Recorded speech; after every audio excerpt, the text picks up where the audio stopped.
Bank bench colony park, Kankarbagh, Patna.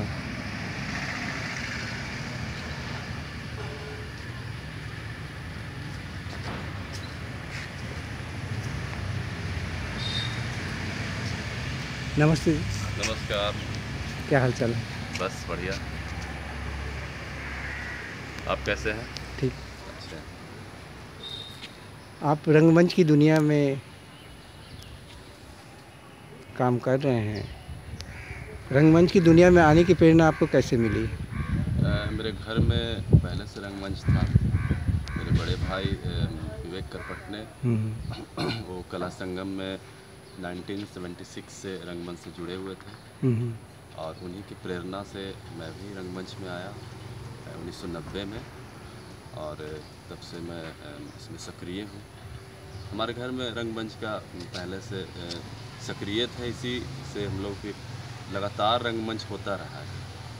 तो भैया के साथ नाटक देखने जाते थे? हाँ, बहुत छोटे में।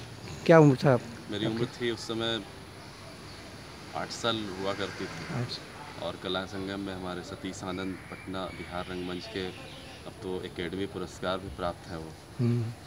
उनका नाटक देखने जाया करता था। उनके साथ हमारे बड़े भाई उसी ग्रुप में थे और भारतीय कला मंदिर ही पटना का एक सेंटर पॉइंट था जहाँ सारे नाटक हुआ करते थे। उसके बाद इतने सारे रंगमंच पटना में बना। पहले तो भारतीय कला मंदिर में ही सारा नाटक हुआ करता था। तो जब बचपन में हमने जो नाटक देखा था, क्या उसका नाम आपको याद है? बहुत सारा नाम बताएं। उस समय तुगलक था, ताम्रपत्र था और आधे अधूरे, लहरों के राजहंस, मतलब जितने भी सीरियस नाटक ज़्यादातर और बढ़िया नाटक, मतलब सिलेक्शन का मामला में सतीश आनंद का जवाब नहीं था। एक से एक नाटक हुआ करता था। मतलब आज वर्तमान की स्थिति आप यदि देखें तो ये नहीं मैं कह रहा हूँ कि रंगमंच नहीं हो रहा है, अच्छा नहीं हो रहा है, लेकिन सिलेक्शन के मामला में अभी थोड़ा सा कमज़ोर पक्ष है। नाटक सेलेक्ट अच्छा नहीं हो पा रहा है, क्योंकि आप जब तक अच्छा नाटक का सिलेक्शन नहीं करेंगे, बहुत सारे नाटक हैं लेकिन कलाकार उतना मेहनत करते हैं, उतना समय देते हैं, यदि कोई मैसेज नहीं आए दर्शकों के बीच में, वर्तमान से वो समसामयिक नहीं हो, तो हमको लगता है कि बहुत ज़्यादा वो तर्क संगत नहीं होना चाहिए। नाटक बहुत सेलेक्टिव होना चाहिए। किस नाटककार को आप अपना प्रिय नाटककार मानते हैं मैं तो या आदर्श मानते हैं? 1990 में मैं इप्टा से जुड़ा। इप्टा का परिचय तो आपको शायद होगा कि पूरे भारतवर्ष में इप्टा का गठन है और सबसे पुराना संस्थान 1943 से, जब बंगाल अकाल पड़ा था उस समय इप्टा के रंगकर्मी लोग वहाँ बंगाल में जो अकाल में सारे सक्रिय रूप से वहाँ योगदान दिए और रंगमंच भी करते थे, उसका कलेक्शन वहाँ जाकर देते थे। और पटना में इप्टा का गठन 1980 के करीब में हुआ, तो उसी ग्रुप में मैं भी जुड़ा 90 में। यहाँ के जो सचिव हैं तनवीर अख्तर, उनके दो भाई और हैं जावेद अख्तर, परवेज़ अख्तर, तो उन्हीं के साथ ज़्यादा काम करने का मौका मिला। और हमारे आदर्श रहे जावेद अख्तर, उनके साथ मैंने बहुत काम किया एज एन एक्टर। वो बहुत अच्छे हैं, ऐसे वो प्रोफेसर भी हैं TPS कॉलेज में, तो उनके साथ काम करने का, सीखने का बहुत मौका मिला। कौन सा नाटक आपको अभी तक बहुत सबसे अच्छी लगी है? मतलब मेरे किया हुआ? आप अपना पहले बताएं। मेरा किया हुआ नाटक बहुत सारे हैं, जैसे रक्त कल्याण है गिरीश कर्नाड का। उसी नाटक से मैं मेरा ब्रेक अच्छा मिला था और अच्छा परफॉर्मेंस हुआ था। उसके बाद ही मैं बहुत सारा नाटक किया। क्या विषय था इस नाटक का? रक्त कल्याण एक नामकरण इसका कैसे हुआ? ये तो गिरीश कर्नाड का तले दंड नाटक था, उसी का रूपांतरण रामगोपाल बजाज ने किया था इसका हिंदी में। एक राजा है, उसका बेटा है और राजा हठी है और वो जो चाहता है वो करना चाहता है। उसका बेटा उसको भी राजा को वो चाहता है कि हट जा और हम उसकी जगह पर राजपाट संभालें। तो उस राजा को बंदी बना लेता है और सारे षड्यंत्र में उसका जो सिपाही है, सिपाहसलार है, उसका मंत्री है, उसमें मैं भी था मंत्री के रोल में। वो सारा षड्यंत्र करके उसको बंदी बना लेता है और सारे जो वो क्षेत्र था उसको खून से रंग देता है। वो नया राजा उसका बेटा, वही उसका नाटक उसी बेस पर है, कल्याण। आप नाट्य कला के क्षेत्र में आप आए और एक बात तो सही है कि जो रंगकर्मी होते हैं उन्हें नाटक से कोई आर्थिक आमदनी नहीं होती है। इस वजह से उन्हें घर में माता पिता या बड़े भाइयों से भी बातें बहुत सुननी पड़ती है। अगर शादी हो गई तो पत्नी से भी बातें सुननी पड़ती है कि आप जा रहे हो नाटक करने, कमा के क्या लाओगे। आप क्या करना चाहेंगे? आपको भी सुनना पड़ता होगा मम्मी पापा से, माँ पिताजी से, भैया से भी? मुझे याद है, भैया तो नहीं, क्योंकि वो चूँकि रंगकर्मी तो समझते थे इस बात को। जब मैं जुड़ा 1990 में, उसमें मेरे पिताजी जिंदा थे। क्या करते थे आपके पिताजी? पिताजी स्टेट बैंक में मैनेजर थे। पटना में? पटना में मैनेजर थे। डाल्टनगंज से रिटायर किए थे 1983 में, मैं जब बच्चा था। तो जब उनको पता चला कि मैं भी रंगमंच में जुड़ा हूँ तो मुझे नहीं कुछ बोले, भैया को डांटे पहले। आप घर में शायद सबसे छोटे हैं ना? छोटे। उसके बाद भैया को डांट पड़ी कि अपने जैसा बना रहा है इसको। सबसे बड़ा भी नाटक में, सबसे छोटा भी नाटक में। उसके बाद अपने जैसा बना रहा है तो पहले वो डांट सुने। उसके बाद वो ज़्यादा बोलते नहीं थे, उनकी आँख से डर लगती थी। तो जब मैं रिहर्सल करके, लेट रिहर्सल होता है, तो मुझे याद है कि जब रिहर्सल से लौटता था रात में तो गेट हुआ करता था सबसे आगे, अब तो नहीं है वो गेट। तो वो गेट जब मैं खोलता था तो धीरे से की आवाज़ नहीं करे, क्योंकि वो आगे में ही बैठे रहते थे पिताजी। हाँ, उनसे छिप के गेट को धीरे से खोल के और अंदर एंट्री कर लेते थे रात में। हाँ, रात में, क्योंकि लेट हो जाता था लौटते लौटते। कितने बजे? 8 बजे के इधर तो नहीं लौट पाते थे।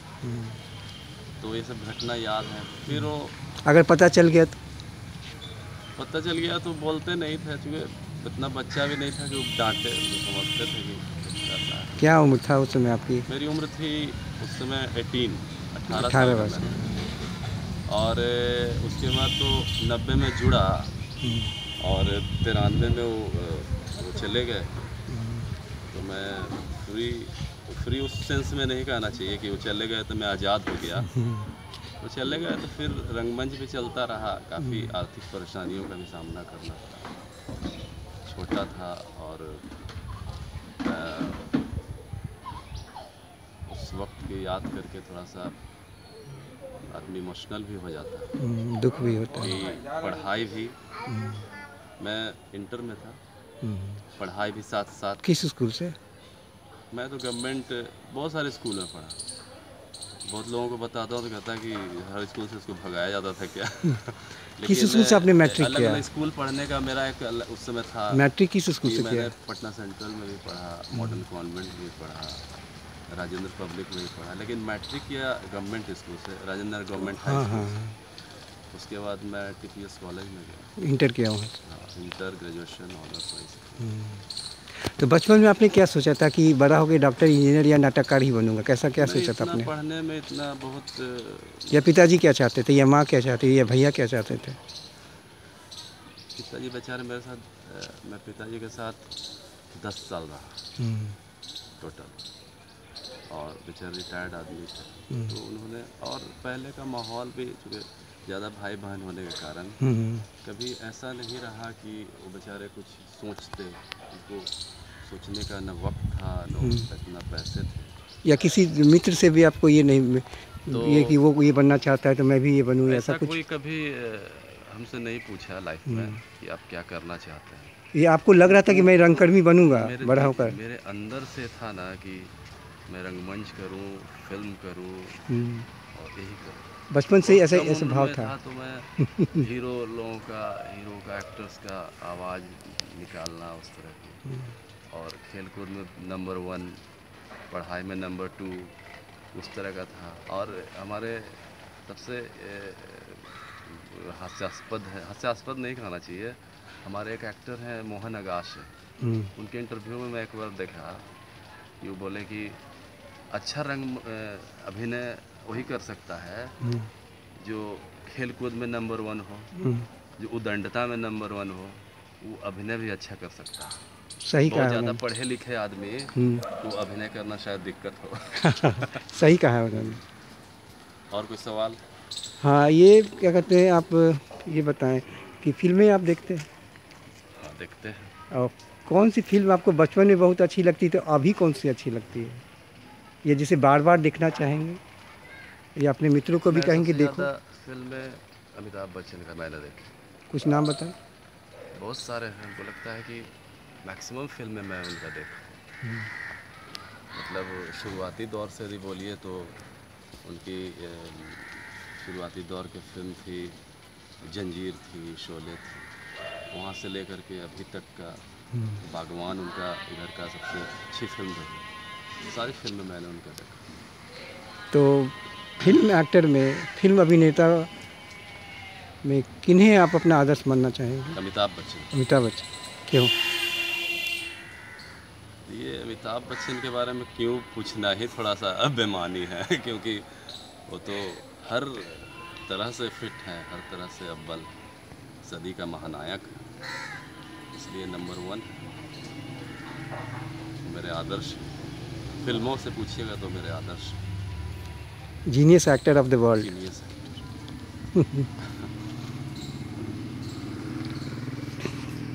युवा वर्ग को जो नाटक करना चाहते हैं, या बच्चे भी जो नाटक करना चाहते हैं, उन्हें क्या आप सलाह देना चाहेंगे? क्योंकि आज के युवकों और बच्चों में धैर्य नाम का चीज़ नहीं है, धैर्य नहीं है उन्हें। वो चाहते हैं कि बहुत जल्दी मैं भी एक अच्छा नाटककार बन जाऊँ, रंगकर्मी बन जाऊँ, या एक्टर बन जाऊँ। जी, तुरंत पाने की हाँ चाहत, हाँ, तुरंत कुछ अच्छा मिल जाए। हाँ हाँ, बिना मेहनत कर। हाँ, तो ऐसा होता नहीं, ऐसा होना भी नहीं चाहिए, संभव ही नहीं। पेड़ बड़ा होता है, धीरे धीरे बड़ा होता है, उसमें पानी डाला जाता है, मिट्टी डाला जाता है, धीरे धीरे बड़ा होता है, तब जाकर वो फल देता है। यदि लगाते के साथ फल दे दे तो पॉसिबल नहीं है। तो उसी तरह किसी भी फील्ड में, एक पढ़ाई लिखाई में ही देखिए कितना मेहनत करता है बच्चा, तो एक समय के बाद वो पढ़ लिख कर बड़ा होता है तो नौकरी मिलती है उसको। और ये तो आर्ट है, इसमें बहुत मेहनत चाहिए और बहुत पेशेंस चाहिए। और जब जब उसका शो होगा तब तक मेहनत करना, ये नहीं कि फिल्मों की तरह एक बार मेहनत किया हो गया। वो नहीं, रोज़ उसको नया कुछ सोचना। हाँ। और जब तक सीखने की तमन्ना नहीं होगी तब तक वो नहीं कुछ कर सकता। जल्दी में कुछ पाना है तो जल्दी में मिलेगा, जल्दी में वो पाके ख़त्म भी हो जाएगा। इसलिए लंबा कुछ करना है तो उसको स्टेप बाय स्टेप करना होगा। हम लोग क्या था कि इप्टा में, चाहे पुराने जितने भी ग्रुप थे, वहाँ जब रंगकर्मी आता था तो वहाँ पहले उसको बैठाया जाता था साल भर पीछे में, चाहे भीड़ में उसको जगह मिलता था रंगमंच पे, स्टेज पे। उसका धीरे धीरे छोटा रोल, उससे थोड़ा सा बड़ा। आज क्या है कि नए एक्टर्स आते हैं तो बड़ा रोल उसको मिल जाए तभी काम करेगा, ऐसा नहीं होता। हम लोग धीरे धीरे, पुराने जितने भी अभिनेता धीरे धीरे ऊपर बढ़े, और उसी में मज़ा भी आता। मैं तो कभी कभी ऑफ़र भी मिल जाता था बाई चांस कि ये कर लीजिए लीड रोल, तो हाथ जोड़ लेते थे ना, तो बढ़ने दीजिए स्टेप बाई स्टेप। इस फील्ड में संघर्ष और मेहनत भी बहुत चाहिए। संघर्ष करना ज़रूरी है, मेहनत भी करना है। बहुत। बिना मेहनत और संघर्ष के इसमें सफलता नहीं मिल सकती। इसमें नए लोगों से एक ही बात मैं कहूँगा कि होता क्या है ना कि रंगमंच में जो भी लोग आते हैं वो हाई सोसाइटी से नहीं आते, मिडिल क्लास या लोअर मिडिल क्लास, उस तरह के लोग आते हैं। उन लोगों को लाइफ में कुछ करना ज़्यादा चैलेंजिंग होता है क्योंकि सपोर्ट नहीं होता। और हाई सोसाइटी क्या है, वो कुछ करना चाहे तो पीछे से 50 सपोर्ट है उसकी, उसको प्रॉब्लम कम होता है। तो ऐसी स्थिति में उसको ज़्यादा चैलेंजिंग है। तो उसको डिसाइड करके लाइफ में कि इनको क्या करना, उसी से मैं डिसाइड कर लेना है कि रंगमंच करना है तो रंगमंच करना है, उसके लिए उसी में करते रहे हो, पूरी मेहनत लगा दो कि रंगमंच करें, दिल्ली जाए, बम्बई जाए, पूरे इंडिया में करें। ये नहीं कि मैं अपना भी अनुभव बता रहा हूँ इसमें कि ड्वेल माइंड जो होता है वो दिक्कत होती है, और उसमें अपने घर की परिस्थिति अलग बात है, वो तो कोई उसका सुनवाई नहीं है, आपका प्रॉब्लम से किसी को मतलब नहीं नहीं है। मैं आप क्या करना चाहते हो, आप आगे आगे खुद देखना है, तभी आप सक्सेस पा सकते इसके लिए त्याग भी ज़रूरी है। हो। त्याग तो करना होगा। ये ऐसा फील्ड है जहाँ मतलब नेता और अभिनेता, उसको घर से थोड़ा त्यागना पड़ेगा। कि सिंपल नौकरी करना और मंच करना और नेता बनना, ये दोनों बहुत डिफरेंट है। एक नौकरी पेशा वाला क्या होता है, जॉब करते हैं, घर आते हैं, और रंगमंच और फिल्म ये सब महीनों बाहर भी रह सकते हैं। तो बस त्याग तो करना। रंगकर्मी को तो सैलरी नहीं मिलती है, छोटे छोटे रंगकर्मियों को। और रही बात एक और कि फिर अगर उनकी शादी हुई तो फिर घर का खर्चा कैसे चलेगा, बच्चे अगर हैं किराया का मकान में रहते हैं, किराए का मकान फिर कैसे चलेगा। तो ये सब के लिए तो देखिए समस्या है। आजकल तो अनुदान भी मिल रहे हैं कुछ कुछ। कुछ समय पहले अनुदान का कोई प्रावधान नहीं था, तो अब यदि बहुत डेडिकेटेड है, बहुत समर्पित है, तो शायद घर चल जाए, इसमें कंफर्म नहीं है। रंगमंच के लिए पूरे हिंदुस्तान में मतलब कुछ खास जगहों को छोड़कर, जैसे दिल्ली में रेपर्टरी कंपनी है, कलकत्ता में कुछ है संस्थान ऐसे, लेकिन पटना जैसे शहर में मान लिया कि यहाँ रेपर्टरी के नाम पर, पटना में रेपर्टरी कंपनी बना है, लेकिन उसके नाम पर आपको 2000 रुपया 3000 रुपया मिलता हो, तो आपका जीवन नहीं चल सकता।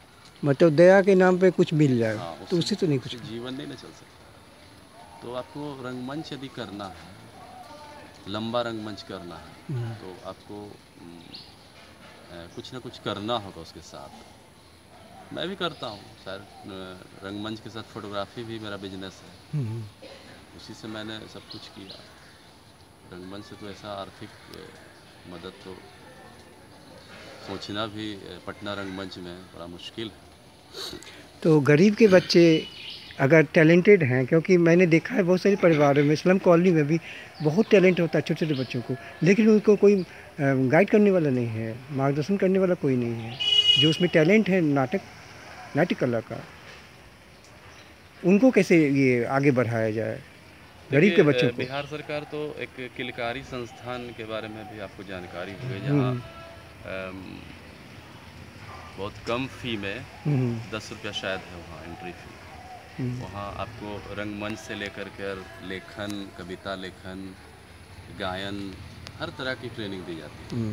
यदि उस तरह के संस्थान पकड़ ले और वहाँ से कुछ हुनर सीख कर, ट्रेनिंग पाकर लाइफ में कुछ करना चाहे, तो वो भी एक माध्यम हो सकता है। क्योंकि नाटक तो करेगा, लेकिन भूख लगेगी तो उसे कुछ रिफ्रेशमेंट कैसे मिलेगा गरीब बच्चों को। वहाँ तो ये व्यवस्था नहीं होगी। नहीं, खाने की व्यवस्था तो नहीं है, लेकिन आखिर एक वो खा तो रहा ही होगा ना।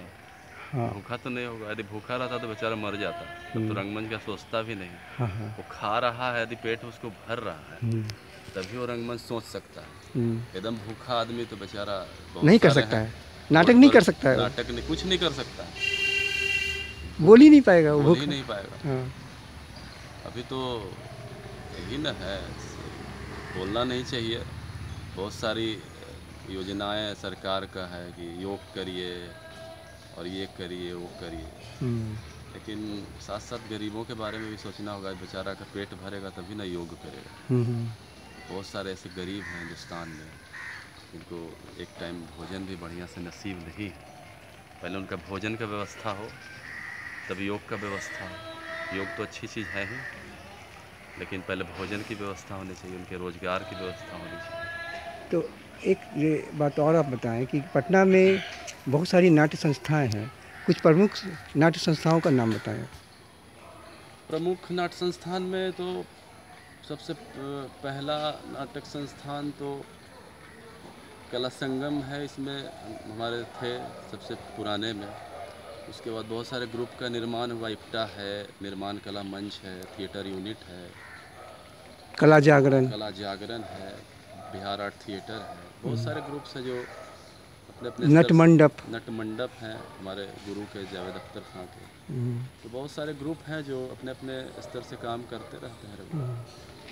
आपको तो बहुत सारे पुरस्कार भी मिले हैं ना, ये नाट्य हाँ, रंगमंच के लिए मुझे पुरस्कार मिला था। क्या कुछ बताना चाहेंगे? प्रवीण स्मृति पुरस्कार जो DPS का है, तक्षशिला एजुकेशन सोसाइटी से प्रदान करती। हर साल बिहार में जो अच्छे रंगकर्मी हैं जिनका योगदान रहा है उनका चयन होता है, उनका जूरी बोर्ड है, उसके तहत चयन होता है और एक रंगमंच में उनको पुरस्कार दिया जाता है। तो उसी के तहत मुझे भी मिला था पुरस्कार, प्रवीण स्मृति पुरस्कार। और मैं फोटोग्राफी में भी पुरस्कार ले चुका हूँ। EZCC ईस्ट जोनल सेंट्रल से फोटोग्राफी का वर्क प्रदर्शनी हुआ था आर्ट कॉलेज में, तो उसमें मेरा चयन हुआ था। बिहार से बाहर भी आपका नाट्य मंचन हुआ है क्या? नाटक का मंचन बहुत जगह। कुछ जगहों का नाम बताएं। मैंने शो दिल्ली में भी किया, भारत रंग महोत्सव में भी 2 बार मुझे मौका मिला नाटक करने का, और पंजाब में भी किया, जम्मू में भी किया, शिमला में भी किया, मध्य प्रदेश में किया, कलकत्ता में किया। बहुत सारे रंगमंच पर मैंने शो किया। तो कौन सा ऐसा जगह है जहाँ की आपके नाटक को दर्शकों के द्वारा बहुत अधिक प्रशंसा मिला हो या सराहा गया हो? कौन सा जगह, कौन सा शहर? मुझे याद है जबलपुर का। जबलपुर में मैं शो कर रहा था रक्त कल्याण का। तो वहाँ बहुत मेरे किरदार को बहुत सराहा गया था। और दिल्ली में भी भारत रंग महोत्सव में भी वहाँ तो रंग नाटक के बाद बैठ के समीक्षा होती है, अलग अलग ग्रुप बैठकर उस नाटक के बारे में बोलते हैं। तो वहाँ मैं कर रहा था जनवासा नाटक। हमारे वो भी गुरु हैं, राजीव रंजन श्रीवास्तव थिएटर यूनिट के हैं, अच्छे रंगकर्मी। वो आपके गुरु हुए? हाँ, वो भी, उनके भी निर्देशन में मैंने बहुत सारा नाटक किया। तो उनका नाटक था उन्हीं के निर्देशन में जनवासा, उसमें मैं मुख्य किरदार निभा रहा था। तो भारत रंग महोत्सव में भी वो नाटक किया गया, तो वहाँ भी उसको बहुत प्रोत्साहन मिला।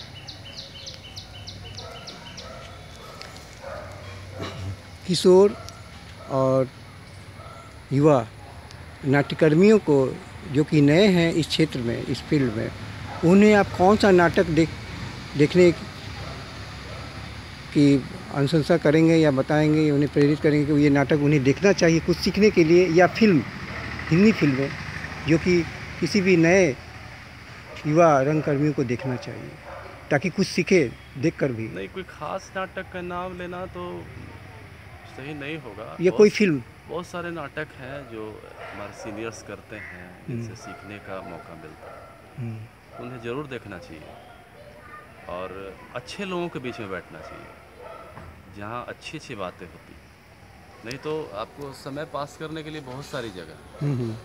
यदि आपको कुछ सीखना है तो आपको अच्छे लोगों का ग्रुप बनाना चाहिए, अच्छे लोगों के बीच में बैठना चाहिए, अच्छे नाटक देखना चाहिए, तभी आप कुछ सीख सकते हैं।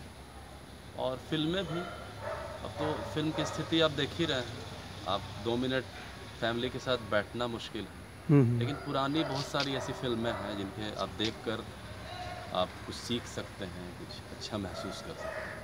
कुछ फिल्म कलाकारों का नाम बताएं जिनकी फिल्में युवा कलाकारों को देखनी चाहिए या नाट्यकर्मियों को। हमारे पुराने में तो बहुत सारे हैं, दिलीप कुमार साहब थे, देवानंद साहब थे, मनोज कुमार थे, राजेश खन्ना का फिल्म, मतलब मुझे नहीं लगता है कि वो जो 10 साल सुपरस्टार रहे हिंदी फिल्म इंडस्ट्री में, उन्होंने जो 10 साल में काम किया वो जीवन भर काम कर लेगा अभी तक का इतिहास में। तो उनके जो फिल्म का जो कैटेगरी हुआ करता था वो नहीं कर सकता। राजेश खन्ना जी का। राजेश खन्ना जी का वो जो पीरियड था 80 के दशक का, गोल्डन ईरा।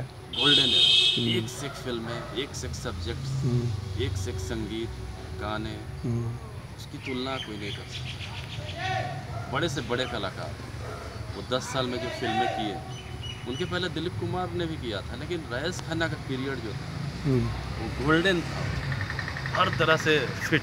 राज कपूर जी का एक फिल्म था मेरा नाम जोकर, आपने देखा था? देखा है बहुत पहले, बहुत अच्छा है। बहुत अच्छी फिल्म थी, लेकिन उस पर बहुत चर्चा हमको बहुत धुंधला से याद है। एक उनकी अपनी उस फिल्म में शायद उनकी जो सारा संघर्ष, एक आदमी का संघर्ष उस फिल्म में उनको दिखाया गया। आपने अमिताभ बच्चन और हेमा मालिनी की एक फिल्म आई थी बागवान, वो भी आपने देखा होगा, बहुत ही अच्छी फिल्म थी। कुछ बताएं उस फिल्म के बारे में, कैसी लगी वो फिल्म? और बहुत ही अच्छा दोनों का रोल। बागवान फिल्म तो आज की जो स्थिति है, वर्तमान स्थिति है परिवार की, परिवार किस तरह एक दूसरे के फ़ायदा पे निर्भर है, किस तरह से मतलबी होता जा रहा है, उस पर बेस करके बनाया गया। बहुत ही अच्छी फिल्म है। फादर और मदर को भी बंटवारा हो गया, फ़ायदे के लिए उसके बारे में सोचना, जिन्होंने अपना सारा जीवन अपने बच्चों के लिए लगा दिया, उनका भी उपयोग फ़ायदा के लिए हो रहा। तो इस फिल्म का बेस था अभी की जो स्थिति, तो बहुत अच्छी फिल्म थी, इमोशनल फिल्म, एक फादर और बच्चे का जो, और उसमें बेस था एक उसकी पति पत्नी का, उसका जो इमोशन था। बहुत ही अच्छा रोल है वो अतुल। संगीत भी अच्छा है, गीत भी अच्छे हैं, डांस भी अच्छे हैं, कोई कमी नहीं है। आपने शोले भी दिखा होगा? बहुत बार, जितने बार मैं बैठता हूँ, अभी भी टीवी पर यदि चैनल बदल रहा हूँ, शोले दिख जाए तो ठहरना पड़ जाता है। डायलॉग ये था गब्बर सिंह का, वो ऐसा स्टेशन है जहाँ सबको रुकना। शोले फिल्म एक स्टेशन है जहाँ हर सब पैसेंजर को वहाँ रुक कर थोड़ा सा ध्यान करना है। गब्बर सिंह का जो डायलॉग है वो तो भुलाया नहीं जा सकता है। मतलब धर्मेंद्र का भी डायलॉग और हेमा मालिनी का। नहीं, उस पीरियड की वो खास बात थी कि सारे एक्टर जो काम करते थे उस पर कितना सोचते थे। एक एक सीन याद होगा उसमें कि सचिन है बच्चा, उसमें एक मौलवी है, उनका जॉब के लिए सिलेक्शन होता है, जॉब नौकरी के लिए बाहर जाता है, तो गब्बर सिंह उसको रास्ते में ख़त्म कर देता है। और जब वो घोड़ा पर लाद कर वो एंट्री करता है गांव में, तो लोग अपने अपने काम में व्यस्त हैं। उसके बाद जब ऐसे आ रहा है वो घोड़े की आवाज़, उसके गले में जो घंटी होता है उसकी आवाज़, उसका धीरे धीरे लोग बढ़ते हैं उसके तरफ कि कुछ अनहोनी हुआ है। कितना मतलब भयावह लगता है उसे। उसके बाद वो आता है, उनका दादा है ना बच्चे का, पिताजी। कौन? ये संजीव कुमार के हंगल, उसके पिताजी सर। पिताजी तो वो आते हैं। उसके बाद गांव में बगावत होता है कि ये दोनों जब तक रहेगा ऐसे ही मौतें होती रहेंगी। धर्मेंद्र और अमिताभ बच्चन। अमिताभ बच्चन को वो बोलते हैं कि मेरा बेटा गया है तो मैं तो नहीं रो रहा। अरे गब्बर सिंह को ख़त्म करना है तो एक बेटा क्या 100 बेटा भी कुर्बान करना। तो फिर ये डायलॉग ख़त्म होता है और उधर आजान की आवाज़ आती है, अल्लाह अकबर। क्या वो सीन है वो सब। अब क्या वजह है कि अभी फिल्में बनती हैं, अभी भी क्रिएट करता है, अभी भी सोचने वाला है, लेकिन क्या वजह है कि उस तरह का चीज़ नहीं निकल कर आता? इसका एक कारण यही है ना मेरे अनुसार, क्योंकि उस समय जो थे गायक, कलाकार और संगीतकार और फिल्म कथाकार, वो जो थे बहुत संघर्ष करके, गरीबी को देख करके वो उतनी ऊंचाई पे पहुंचे थे, संघर्षशील थे। आज के जो हैं गीतकार, हाँ, एसी में रह करके, हाँ, वो संभव नहीं है। बहुत सारे गीतकार जो हैं इतना टेक्निकली हाई हो गया है कि क्रिएटिविटी होने के बावजूद वो दिखता नहीं। मदर इंडिया आपने देखा था? हाँ, देखा। कैसी लगी? बहुत अच्छी फिल्म के बारे में मतलब सोच कर ही आदमी गदगद हो जाता है। वो गरीबी को कितना अच्छा से नरगिस दर्शाया गया है, नरगिस का रोल, नरगिस का संजय दत्त का रोल। वो संघर्ष, हम्म, आपको याद होगा उसमें भूखमरी है हाँ दो हाँ, दिनों की, बाढ़ का दृश्य। और पानी भरा हुआ है, हाँ, और बच्चे दोनों भूखे हैं, भूखे हैं। हाँ और ओल ओल हाँ हाँ हाँ। शायद हर आदमी खाया है। गांव जबकि के लोग ओल तो को जरूर कच्चा खाते खाया हैं। नहीं जा सकता है, लगता है मुंह में। तो ओल को उबाल कर वो खिला रही है दोनों बच्चे को। हाँ, तो कितना मार्मिक दृश्य है। बहुत ही अच्छा, नरगिस दत्त का बहुत ही अच्छा रोल था उसमें। बहुत सारी ऐसी फिल्में हैं। दोस्ती आपने देखा? एक फिल्म दोस्ती और दोस्ती। मैं चर्चा करना चाहूँगा, हम्म, गाइड, गाइड, हाँ, देवानंद। देवानंद। मार्वलस फिल्म, गीत भी बहुत अच्छे। संगीत, गीत और पूरा स्टोरी अतुलनीय है। मतलब कुछ फिल्में हैं आपको, जैसे गाइड हैं, शोले हैं, मदर इंडिया है, अब इधर का बागवान है। कुछ चीज़ें, कुछ फिल्में हैं जो मतलब मील का पत्थर है, कभी कुछ भूला नहीं। संदेश भी देता है संदेश भी देता है। समाज। और फिल्में बनाने के लिए तो बहुत सारे बन रहे हैं जो अपने लिए बना रहे हैं। 2 बीघा जमीन आपने देखा था? देखा है बहुत पहले, एग्जैक्ट हमको याद नहीं, टीवी पर देखा। बहुत अच्छी भैया। दोस्ती, दोस्ती देखा, राशि वो बहुत अच्छी, बहुत अच्छी, जो कि आज के बच्चों को देखना चाहिए। बहुत अच्छी फिल्म है दोस्ती। उसमें भी संगीत बड़ा अच्छा हाँ, गीत भी बहुत अच्छा। बढ़िया दोस्ती दिखाया है कि कितनी अच्छी दोस्ती, वो दोस्ती अब गायब है समाज से। गाया है। तो दोस्ती, वो तो शोले का भी दोस्ती देखने लायक है। हाँ, जो मतलब धर्मेंद्र का एक डायलॉग याद होगा कि जय, तुमने मेरी ज़िंदगी बचाने के लिए तुमने मुझसे झूठ बोला। मतलब उसकी ज़िंदगी बचाने के लिए उसका दोस्त मर गया, झूठ बोला, उसने सिक्का जो वाला, हाँ, खिलाता है। तो देखिए अपने जान भी दे दिया दोस्ती के लिए। वो उसको जान बचाने के लिए वो झूठ बोला। आजकल अपने फ़ायदा के लिए झूठ बोलता है लोग, कि हमको उससे कुछ फ़ायदा हो, झूठ बोल दो। मतलब उसके जान तो बहुत दूर की बात, उसके फ़ायदा के लिए झूठ नहीं बोलेगा। समय बदल गया। तो आपने कभी ये भी सोचा है कि अगर आपको ऑफर मिले फिल्म इंडस्ट्री में, तो क्या उसमें जाना चाहेंगे आप? एकदम जाना चाहिए, फिल्में करना चाहिए।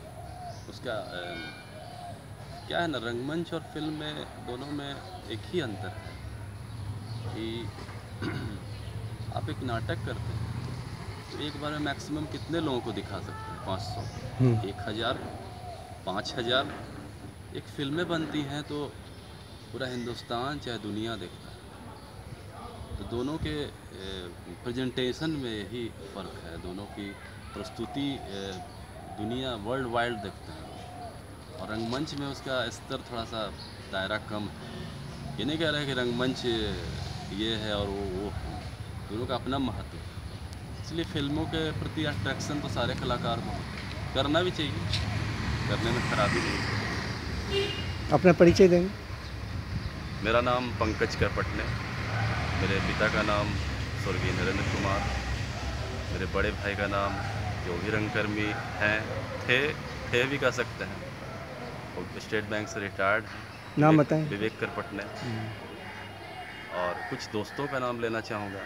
रंगमंच में, हाँ, रंगमंच में राजीव रंजन श्रीवास्तव, अच्छे रंगकर्मी हैं, अच्छे एक्टर भी रहे हैं, अच्छे डायरेक्टर भी हैं, और ग्रुप के लिए काम करते हैं। बहुत सारे परियोजना में, शिक्षा परियोजना हो, ट्रेनिंग हो, उस तरह का काम करते हैं। हमारे बहुत अच्छे एक्टर जावेद अख्तर खां, मेरे गुरु, और उनकी पत्नी भी अच्छी एक्ट्रेस हैं, जो मैंने भी उनके साथ बहुत काम किया है, मोना झा। और बहुत सारे ऐसे, विनीत कुमार हैं, बम्बई में भी हैं। हाँ हाँ हाँ, तो उनके साथ भी हमको काम करने का मौका मिला। तो बहुत सारे नाम हैं, कुछ खास लोगों का नाम मैंने बताया। धन्यवाद पंकज जी, आपको मेरी से शुभकामना कि आप तरक्की करें और बिहार का नाम रोशन करें दुनिया में, रंगमंच की दुनिया में भी। बहुत बहुत धन्यवाद आपका भी, जो इतना वक्त मेरा लिया आपने और मेरा इंटरव्यू लिया, इसके लिए आपको बहुत बहुत धन्यवाद।